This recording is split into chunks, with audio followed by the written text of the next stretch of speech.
രാവിലെ ഒരു 7 മണിയായപ്പോൾ എനിക്കൊരു അൺനോൺ നമ്പറിൽ നിന്ന് കോൾ വന്നു. ഞാൻ പൊതുവിൽ അൺനോൺ നമ്പറുകൾ എടുക്കാറില്ല. അപ്പോൾ എടുത്തില്ല, പക്ഷെ അടിച്ചുകൊണ്ടിരിക്കുന്നു. ഉള്ളിൽ തോന്നുന്നു എടുത്തു. അങ്ങനെ എടുക്കുന്നത് അത്യാവശ്യക്കാരായിരിക്കും എപ്പോഴും. അതെൻ്റെ ഒരു അനുഭവമാണ്.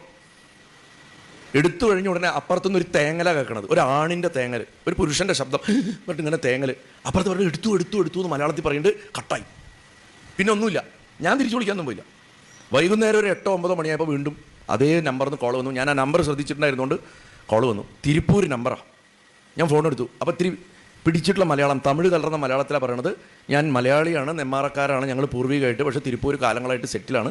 ഞാനിങ്ങനെ ഒരു പർട്ടിക്കുലർ ബ്രാൻഡ് ബാറ്ററിയുടെ ഹോൾസെയിൽ ഡീലറാണ്. കോവിഡിന് മുമ്പ് എൻ്റെ കയ്യിലൊരു 2 CR ഉണ്ടായിരുന്നു ബാലൻസ്. അത് എൻ്റെ ഒരു സുഹൃത്തിന് ഞാൻ കടം കൊടുത്തു. വിത്തിൻ ഒരു 2 വീക്സ് അവൻ അബ്സ്കോണ്ടായി. കോവിഡ് വന്നു, എല്ലാം തകർന്നു. ഇയാൾക്ക് 2 ചെറിയ കുട്ടികളാണ്, ഭാര്യയ്ക്ക് ജോലിയൊന്നുമില്ല.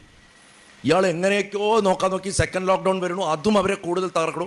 ഫസ്റ്റ് ലോക്ക്ഡൗൺ കഴിയുമ്പോൾ തൊട്ടാണ് അവർ നമ്മുടെ പ്രഭാഷണങ്ങൾ കേട്ടു തുടങ്ങുന്നത്. അപ്പോൾ അതിങ്ങനെ കേൾക്കും, പ്രാർത്ഥിക്കും, ഇതൊക്കെയാണ് അവരുടെ പരിപാടികൾ. സെക്കൻഡ് ലോക്ക്ഡൗൺ കഴിഞ്ഞോട് കൂടിയിട്ട് ജപ്തി വന്നു. ജപ്തി നോട്ടീസ് എപ്പോൾ വേണമെങ്കിലും വരുന്നുള്ള അവസ്ഥയായി. ഈ സുഹൃത്തിനെയും കാണാനില്ല. അവസാനം ഒരു ഗതിയും പരഗതിയില്ല. ഇവർ തീരുമാനിക്കുന്ന ഭാര്യയും ഭർത്താവും നാളെ ഫ്യൂറിഡാൻ വാങ്ങിയിട്ട് ഭക്ഷണത്തിൽ കലക്കി കുട്ടികൾക്കും കൊടുത്ത് അവരവരും കഴിക്കാം. കീടനാശിനി.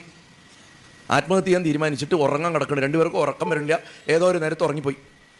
ഇയാൾ രാവിലെ ആയിരിക്കുന്നു, ആരോ കോളിംഗ് ബെല്ലടിക്കുന്നു, സ്വപ്നം കാണുകയാണ്.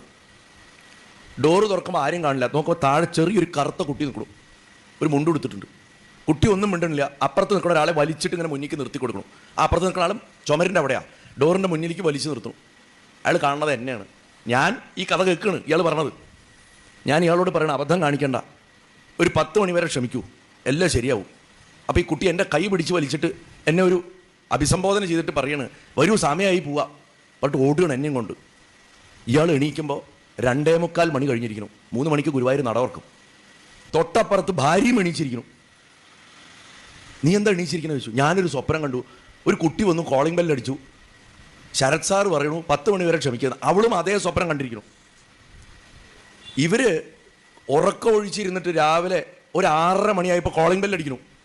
ഡോറ് തുറക്കുന്നുണ്ട്. ഈ അബ്സ്കോണ്ടായി പോയ ഫ്രണ്ട് നിൽക്കുന്നു. എടാ എന്നോട് ക്ഷമിക്കാൻ, ഞാൻ മലേഷ്യയിലേക്ക് പോയതാണ്, എല്ലാ ബാധ്യതയും തീർത്തു, 10 മണിക്ക് ബാങ്ക് തുറന്നാൽ ഞാൻ നിൻ്റെ പൈസ എടുത്ത് തരാമെന്ന്. ആ പൈസ കിട്ടി. അന്ന് വൈകുന്നേരത്തുള്ള അയാളെല്ലാം ചെയ്ത് പിറ്റേന്ന് രാവിലെയാണ് എന്നെ വിളിച്ചതും തേങ്ങിക്കരഞ്ഞതും ഫോൺ കട്ട് ചെയ്തതും. അന്ന് രാത്രിയാണ് ഞാൻ ഈ വിവരം അറിയുന്നത്. ഞാൻ ഇത്ര കൊല്ലത്തിന് ശേഷം ഇത് പൊതുവേദിയിൽ ആദ്യമായിട്ടാണ് പറയണത്. ഇതിൽ നമുക്കെന്ത് റോളാണ് ഉള്ളത്?